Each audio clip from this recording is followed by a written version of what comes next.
Hello guys, nandito na tayo, nakauwi na tayo sa bahay. Ito po yung ipinalit ko sa sandals. Yan, gusto ko siya kasi makapal. Sabi ko kay David, medyo tumangkad ako nito. Yan. Yung isa, maganda rin yung isa kaso nag-squeak. Ewan ko kung na-videohan ko yun kahapon.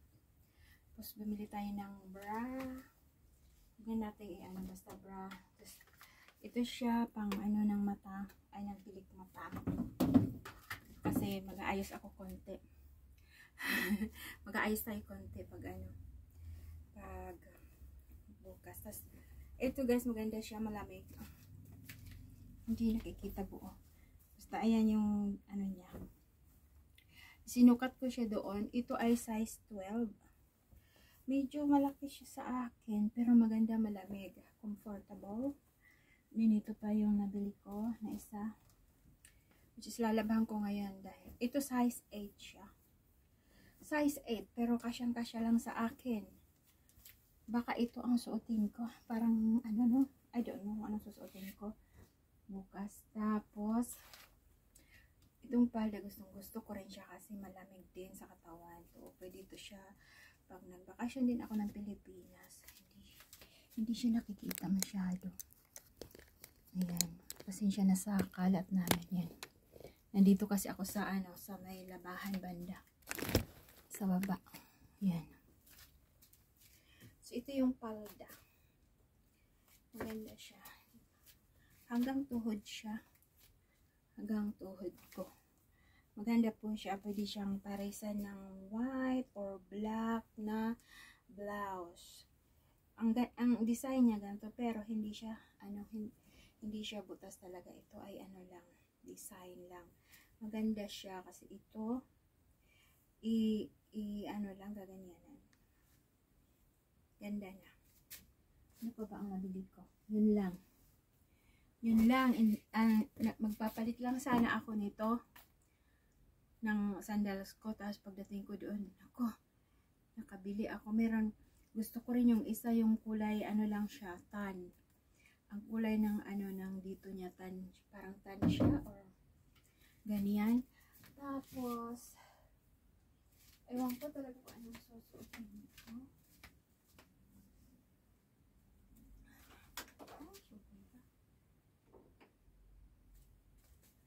Ito siya guys, maganda. Kaso ang size 10, parang maliit sa akin yung yung tiyan ko kasi malaki. Maganda sana siya. Tapos ito lang ang pares ko kasi hindi ako sanay mag high heels. So ito, I don't know. Ang tiyan ko kasi malaki. Depende. Labahan ko to ngayon kasi madali lang yan matuyo ngayon dahil maaraw. Tapos, meron pa ako.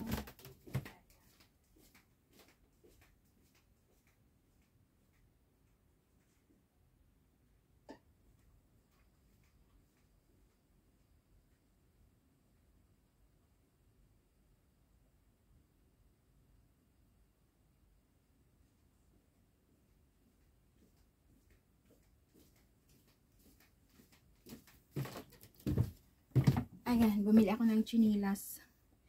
Siya, 2 pounds 50. Made in China. Made in China. Magkano sa Pilipinas? Sabihin natin, ang exchange rate is 2 pounds 50 times 73. So, parang pareho lang yung presyo. Kasi, 2 pounds is times 73. Times, yeah. Ang 1 pound is 73. 2 pounds is 71.46 plus 76 plus 30 35, mga something like that. So 100, mga 200. Parang na rin sa Pilipinas, diba? Yung mga gantong chinilas, ganun na ang presyo. So, bumili ako kasi parang pag lumalabas ako or dito sa loob kasi nga yung sahig natin ay ayan, kahoy. So sa ngayon ang ginagamit ko ito. Ayan. Ayan. Binili ko pa ito sa Pilipinas, matagal na to. Tapos na parang maluwag na kasi yung dito sa may sangalan. Yung dito niya. Yung dito niya. Medyo maluwag na. Ayan. So, pag sinusuot ko siya, at saka, ano na siya nagnipis na dito. So, parang maluwag na talaga siya, oh. Hindi katulad nung kabibili ko lang na kasyang-kasya lang talaga. Kasyang-kasya lang talaga siya. So, ngayon parang maluwag siya.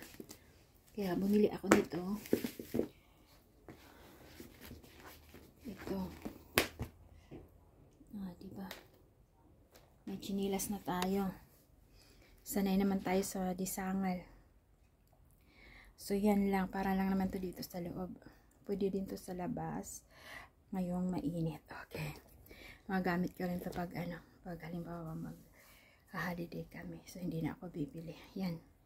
So, yan lang ang ating ganap ngayon. Kanina naglakad kami. And then, ngayon maglalaba ako. Then, mamaya-maya, mag-garden ako konti. Then, maglilinis dito sa loob ng bahay. And then, ayusin ko na yung aming mga damit na susuotin bukas. Yan. Kailangan ko maglaba muna para matuyo yung mga damit. Ngayon ko lang nilaban. Always, last minute. Okay, so, see you in a bit. Bye for now.